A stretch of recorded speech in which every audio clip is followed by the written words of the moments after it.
Hi dear friends and subscribers, this is your host Ram welcoming you to the Cricket Happening Show. I actually did something and it didn't come, so I'm going to really rush through this YouTube broadcast. Well, the first match I'm going to talk about is Delhi beating England by 6 wickets, which is very credible considering the fact that England had a very good strong one-day international side, and Delhi, even though the Delhi bowling was weak and England scored 294 with Bell going on to make 108 of 125 balls with 10 fours and 2 6, that was really not enough because the Indian batsman, the Delhi batsman, actually made 295 for 4 to win the match, with Shikar Dhawan contributing 110 runs of 109 balls with 14 fours and 3 sixes. Milind Kumar made 78 of 85 balls with 7 fours and 3 6 and unbeaten 78 at that. Rajat Bhatia not out 45 of 33 balls with 8 fours, and that too against a bowling attack that boasts of international bowlers. Stephen Finn 8 overs none for 47, Durn Bass 9 overs 1 made and 1 for 46, Woke 6 overs no made and none for 40, Samit Patel 7 overs no made and none for 41, Treadwell 9 overs 1 made and 2 for 49, Meeker 7.3 overs no made and 55 runs for no wicket, Root Bowl 2 overs no made and 1 for 7. It is very creditable for Delhi to have beaten England, because this is a good looking England team which is strong in the batting, strong in the bowling. And even though England scored 294, Delhi were able to usurp that target of 294 and win. And this is not something that England would have wanted, especially with the one-day internationals lined up between India and England, which is going to start shortly. So this is something I would have to congratulate the Delhi team for putting it across England in such a manner. And look at the bowling attack. If you look at the bowling attack, it's a very sharp bowling attack, and this is the bowling attack which is going to be bowled in the one-day internationals. And Delhi have done tremendously well, I thought, in doing that. Well, I'm going away from here now, and as I said, this is going to be a cricket update today because I'm in a bit of a hurry today, as one YouTube broadcast didn't really go off well.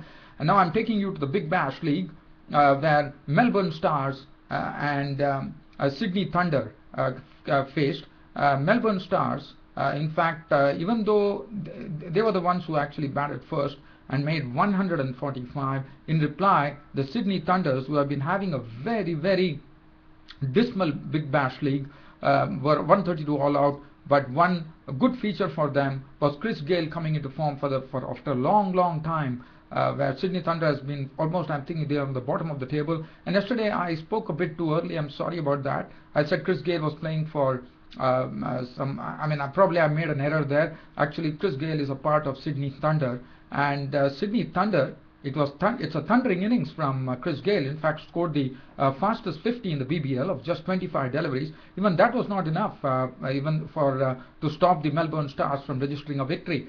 In fact, Chris Gayle's contribution was 65 of 43 balls with 6 fours and 4 sixes. And I thought that Sydney Thunder, who has not been doing well in this particular BBL, mainly due to the fact that Chris Gayle has not been firing on all cylinders. And Chris Gayle today definitely fired on all cylinders. 65 of just 43 deliveries, 6 fours and 4 sixes. But that was not enough because he was among the two persons who reached double figures. Usman Khwaja contributing 23 of 18 balls with 1 4 and 1 6. And after that, there is a telephone number you can see. Keane was out for 4, Matt Pryor was out for 7, Abbott was out for 3, Mark Cosgrove was out for 8, Carter was out for 2, Zampa made 8, Sandhu 6, Doran made 4, and Nanas was not out or not. 132 all out, succumbing to the Melbourne Stars, and Melbourne Stars winning the match by 13 runs. So that is an update I wanted to give you. And other than that, as I said, it's going to be a very short report. Yes, I would like to tell you that the second test between New Zealand and South Africa is coming up, and the news that I have from South Africa is not good. Vernon Philander, who bowled splendidly, was the man of the match in the first test match. It was absolutely instrumental in getting New Zealand all out for 26. Or 45 rather. Philander is out of the second test match, so that's a big blow for South Africa according to me. And the other news that I would like to talk about is that the South African former left-arm spinner Paul Harris has announced his retirement. As you know, he didn't play lots of tests. He played only 37 tests, but there was a lot of competition.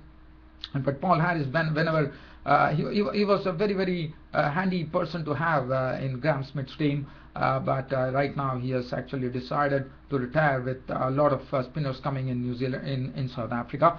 And I'm sorry, dear fans, I know I'm really rushing through this report, as one of the broadcasts I tried to do wasn't correctly uploaded, and again I had to upload that. I'm sorry about that, and I have a sore throat too. I'm sorry about that. Well, so that is what the news that I have. But as I said, it was a shock defeat for the England team at the hands of Delhi, especially considering the one-day internationals are lined up later. And also Chris Gayle, after making the thundering innings, the fastest half-century in the BBL, still couldn't prevent the Melbourne Stars from going on to a victory. Well, and other than that, I told you about Paul Harris' retirement. As dear fans, it's a very, very, very quick report today. Unfortunately, really, really running short of time. I have to leave for my work. Thanks for your company and thanks for watching Cricket Thanks for your cooperation too. This is your host Ram saying goodbye. Thank you.